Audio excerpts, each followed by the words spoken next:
In this video, we're going to talk about 7 things to do before fixing your website.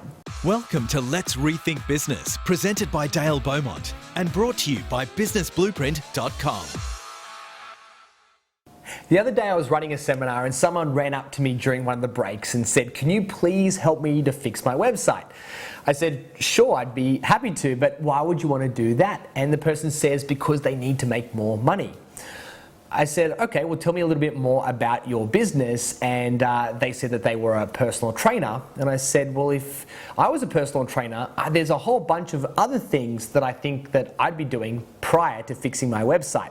The person was a little bit shocked because I'm a big promoter of people fixing their website. However, it's important to note that fixing your website won't give you instant results. It's more of a medium to long-term strategy. It is very, very important, but there's a whole bunch of other things that I can recommend to you that are going to produce more immediate cash in your business. And we're going to look at some of those strategies right now. And once you've done all those things, then you can go back and look at fixing your website. Number 1, put your prices up.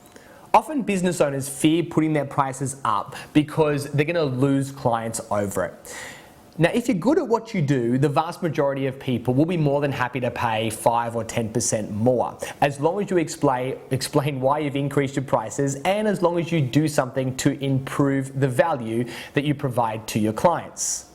Now, it's also important to remember that inflation goes up between 2 and 3% every single year. So if you fail to put your prices up this year and you do it next year, you've now got to make up 6%. And if you haven't increased your prices in 3 years, you're now got to make up 9%. So it's much easier to increase them a little bit at a time rather than making big jumps later on.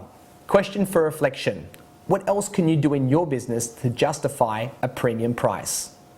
Number 2, move to fixed-term contracts. Most businesses move from client to client and job to job. In the case of personal trainers, carpet cleaners, hairdressers, and hundreds of other businesses that I could name, they service the client then pays, and then they move on. The problem with this is that the business is always dependent on the mood of the economy, and you start every single month with $0 in your bank account. Instead, you want to move to a position whereby you have guaranteed revenue coming into your business each and every month. To use an analogy, if you're going to climb a mountain and you're starting at the bottom, it's going to be a long journey. However, if you've got a helicopter that drops you just a few hundred meters from the summit, it's much easier to get to the top. So why not work out what the average person is spending with you every year and then turn that amount into a weekly fee? Then invite them to join your VIP program and then move them onto an automatic debit system.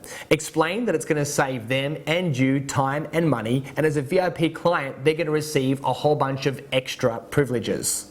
Question for reflection. What incentives can you offer to move your clients to fixed-term contracts?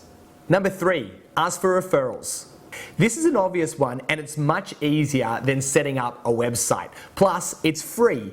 And you can get the benefits within days rather than in weeks or even months or years. To explain this strategy in short, like attracts like.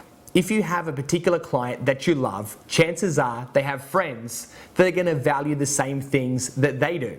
So in your next customer session, explain that some extra space has become available and you're now looking for, say, 3 or 4 new clients to work with. And then ask them, do you know anybody that just like you could benefit from working with me? Then, once they've shared some names, be proactive. Ask them if they'd mind sharing their phone number or maybe email address, and then give them a call and make them an offer for a free session. Then once this process has been followed through, remember to thank your original client, and better still, send them a surprise gift. This will totally delight your customer and I'll have them thinking, I wonder who else I can refer. Question for reflection. When was the last time that you directly asked your clients for referrals? Number 4, claim your free Google Plus Local listing. If you're a local business selling a product or a service of any kind, this strategy is a no-brainer. To explain, Google, the world's largest search engine by a country mile, gives you the opportunity to have a free business listing. In short, it's like having a half-page Yellow Pages ad without having to pay a cent for it. The only difference is people actually use Google. The benefit of doing this is when someone types into the search engine the name of a product or service and they use a specific location, such as a suburb or a city, for example, wedding dresses, South Melbourne, then there's a good chance that you're going to come up in that first page at the very top of the list. And also you'll be indexed and listed in Google Maps. Then when people click on your title, they'll be able to see a whole bunch of information which you choose. You can upload things like photos, videos, opening times, location details, and most importantly, reviews and ratings from your customers. To find out more about Google Plus Local and how to set it up, then Google Google Plus Local and you'll be able to find more information. Question for reflection. When are you going to put a time in your diary to set up your Google Plus Local listing? Number 5, train 3 influencers for free. If you're looking for more clients, one of the best ways is to work for free. Now, before you simply wipe this idea, let me explain. I'm not talking about working for free for just anyone. I'm talking about someone that is a celebrity or a big mover and shaker in your industry. This is seriously one of the best strategies, but so many people don't even think about it. Now, when you work with one of these people, it's under 2 conditions. Number 1, if the person likes you, then they'll supply you with a written and a video testimonial, which shares their experience and endorses your work. And secondly, they agree to help spread the word and to tell others about you.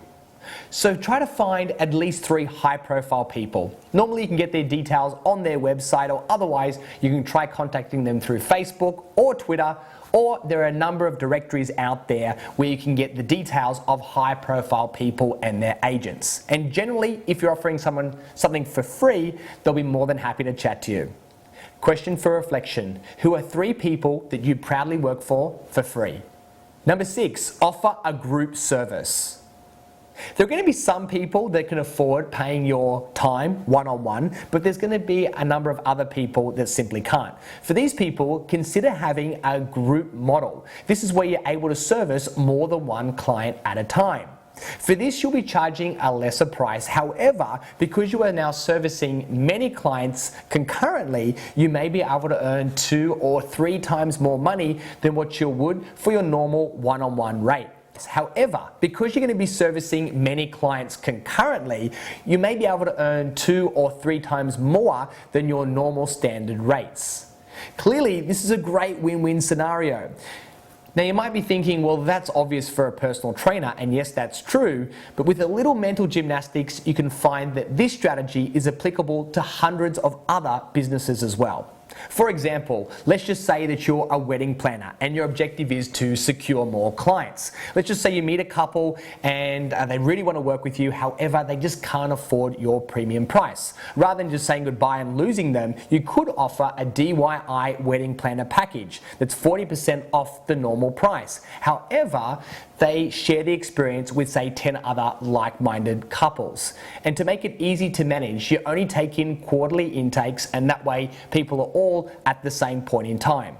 Then once you start getting to capacity and finding it hard to schedule more clients, then what you're going to do is increase your one-on-one prices as much as 50% more, which is then going to be pushing more people down into your group sessions, which will leverage your time and help you to maximize your revenue. Question for reflection. How can you offer a group service that leverages your time? Number 7, create a limited time offer. A number of years ago, a great book was written called Influence by Dr. Robert Cialdini. It outlined 6 key principles about how to influence more customers to buy. Now, of the 6 principles, many people believe that the most powerful principle is scarcity. Basically, when supply is scarce, people are influenced to act. As an example, when British Airways announced that they were retiring the Concorde a number of years ago, the remaining seats sold out within a matter of minutes. You too can use this powerful principle in your marketing. In fact, I'd go so far as to say that if you're a small business, never run an advertisement without including a scarcity offer. You too can use this principle in your marketing. In fact, I'd go so far as to say that if you're a small business, never ever run an advertisement without including an offer. Offers you may like to include a 2-for-1 or X% discount or a free trial or an X dollar gift voucher.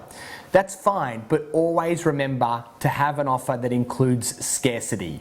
To do this, you can either use a time-based one, for example, expires at the end of the month, or you can use a limited number scarcity. There's only 16 available. Question for reflection. When is your next marketing offer and how are you going to add scarcity in order to boost your results?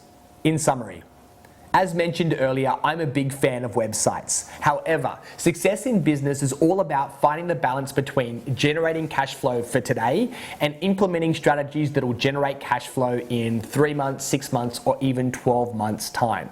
So as much as I love websites, they're really not going to provide instant cash flow for today. And if that's your major challenge, I instead spend my time focusing on some of the strategies mentioned in this video. Then, once you have regular clients and cash flow is flowing, then you can spend your time fixing your website. Thanks for watching this video. As always, I'd love to now know, what do you think? Please leave your comments in the box below. Do you think that websites are an instant strategy for making money, or do you agree and think there's probably other things that you should be doing prior to worrying about your website? Also, click on the like button and share the video with family and friends.